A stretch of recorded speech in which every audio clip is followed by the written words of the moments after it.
Hey guys, this is Bryce. I'm Dylan. And hey, we're going to be doing a video series taking some of the old heresies from early in Christianity and comparing them to some of the ideas that are floating around Christian theology today. Hopefully, along the way, we're going to gain some really good insights about what is at the heart of Christianity and what are things that are just kind of on the edges that aren't quite so important.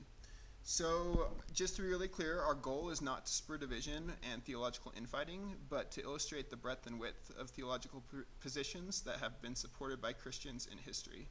And we're going to show why those positions that have been condemned were condemned, and what was so important about that. As a final note, topic requests are welcome. Just leave a comment, and we'll get to it when we can. All right, so our first topic that we're going to talk about is a heresy it's named Pelagianism. And it's named Pelagianism because of the proponent that taught it. His name was Pelagius. So on your screen right now, we've got a nice little multiple choice for you. Was he a very British or a very pious British monk? Very British. He was very British.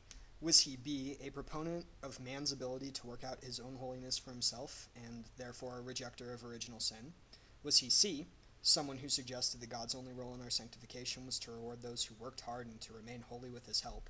Was he D, all of the above, or was he E, none of the above? Well, if you thought he was D, all of the above, you were correct. Pelagius was a British monk who taught that man has the ability to save himself by virtue of keeping God's law alone, and that he can do that even without God's help or God's grace. Man is completely able to refrain from his own sin and able to live a holy life of his own volition. Getting a little bit more in depth into Pelagius, he viewed our ability to be obedient to God and to God's law and all of his commandments as three separate parts that all existed within the human. He termed these capacity, volition, and action.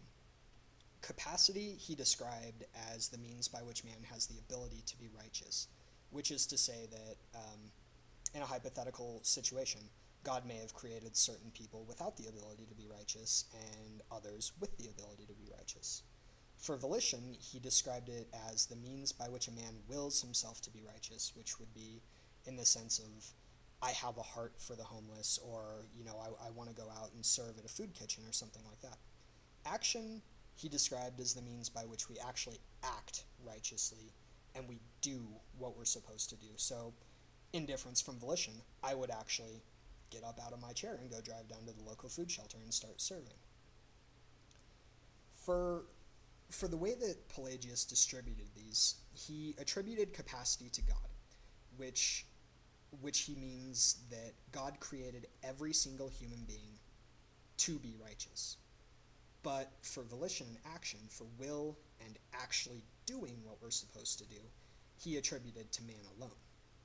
Volition and action, as Pelagius described them, are so strong that without God at all, whatsoever, we can choose to be good people, we can choose to be righteous servants, we can even choose to enter into a salvific covenantal relationship with God. So, in Pelagian thought, God's only role is to create humanity in a way that everybody has the capacity to act as we're supposed to, and to choose God, and to do righteousness, and to fulfill the entire law. But Pelagian thought does not allow God to assist us in desiring him or actually choosing him. That's entirely up to us. Right, so as the church was wrestling with these new ideas that Pelagius had brought forth, we saw two significant responses. The first was that individual theologians, notably Augustine of Hippo, there were others, but he's the one that we remember most for this, and he's the one that really got into some rather personal conflict with Pelagius. He argued that Pelagius was completely rejecting the doctrine of original sin, which of course teaches that man is by nature sinful from birth. Pelagius, as Don said, taught that man could by nature please God and even attain salvation simply because God had created man good. The other response we see is that in 431, the Council of Ephesus got together and condemned Pelagian thought as heretical. Now, Pelagius, we're pretty sure, was already dead at this point, but it's significant that we had bishops coming from all over the known world to discuss theological ideas, and they passed judgment on this one as not in keeping with the teachings of Christianity. Let's take a little bit closer look at Augustine's response. It has a little more theological depth than a simple rejection from the council, which they did exactly what they were supposed to do. But they didn't really get into the nitty-gritty as much as Augustine did. They responded with a simple statement of faith. Augustine responded that from a biblical perspective, our desires and actions are necessarily evil. This is original sin that we just talked about. But he took it a step farther and said that we have to have God's help and grace to have any alternative. And so without God's grace, we are utterly lost. Augustine also did use scripture in this, notably Ephesians 2, for it is by grace you have been saved, by faith, not by works. Pelagius, of course, would have said that, no, our works can save us, because all we have to do is be good. There's no deeper problem that Pelagius sees with us than simply needing to do good things. In Romans 11, Paul also talks about the difference between Israel needing to keep the law and the church, which is again saved by grace. So Augustine responds to Pelagius's emphasis on man's ability to save himself with a strong emphasis on God's grace. We do need to take a minute to back up for just a second to define two theological terms that are of importance. The first one is original sin, which Bryce did very well explaining, but it's important to get it very, very concretely out there. Original sin is the view of mankind first proposed by Augustine of Hippo that suggests that from his very beginnings, man is utterly and inescapably enslaved to sin. The second term is what we call prevenient grace. Prevenient grace is the means of grace by which God reaches out to all humanity in a preventative fashion before a person has the chance to make a choice for or against him. So these terms are important as we turn away from early Christianity and the debate between Augustine and Pelagius and toward modern Christianity. And of course, in modern Christianity, we see two schools of thought emerge about salvation, the first being Calvinism and the second being Arminianism. Calvinism teaches 5 basic points called TULIP, handy little acronym for you. The first being total depravity, which means that man is utterly sinful.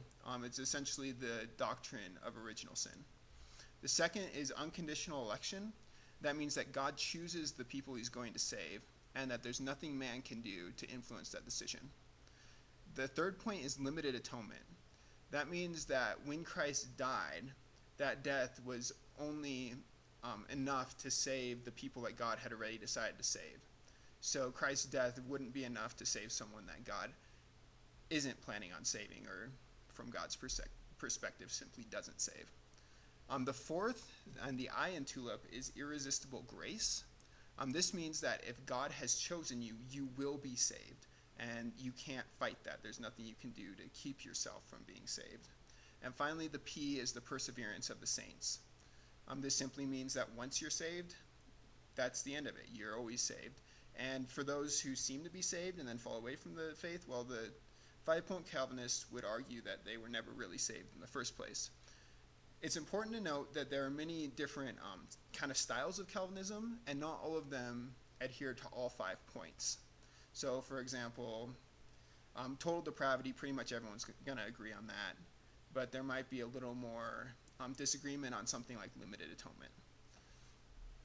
Okay, as we turn from Calvinism to Arminianism, the biggest difference is that term prevenient grace that Dylan defined earlier. And that simply means that there's this moment where God overcomes man's original sin and provides him with the opportunity to choose God. So Arminians believe that, yes, God has to overcome our sin, but once he does that, it's up to us to respond.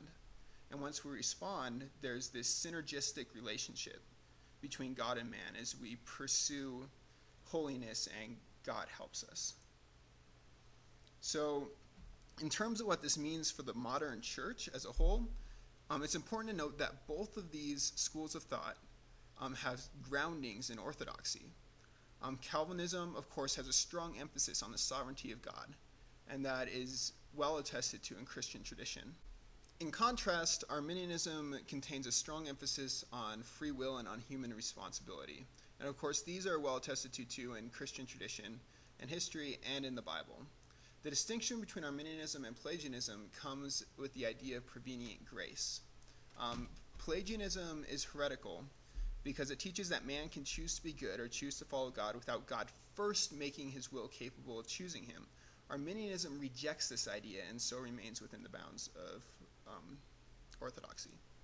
So, as far as the takeaway for this that we're interested in you guys making sure that you know, for views of salvation, we have a spectrum of what is considered orthodox, and that spectrum includes strict 5-point Calvinism and then all the other Calvinisms, all the way down to Arminianism, which, again, is on the free will side.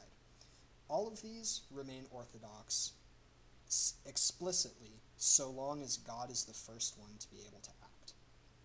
So that's going to do it for this video on Pelagianism, and I just wanted to take a second to thank everybody for watching this, because Bryce and I are really excited to be doing these videos, and we hope that you guys are going to have some interesting thoughts come up from them and have some cool questions that we'll be able to dialogue about.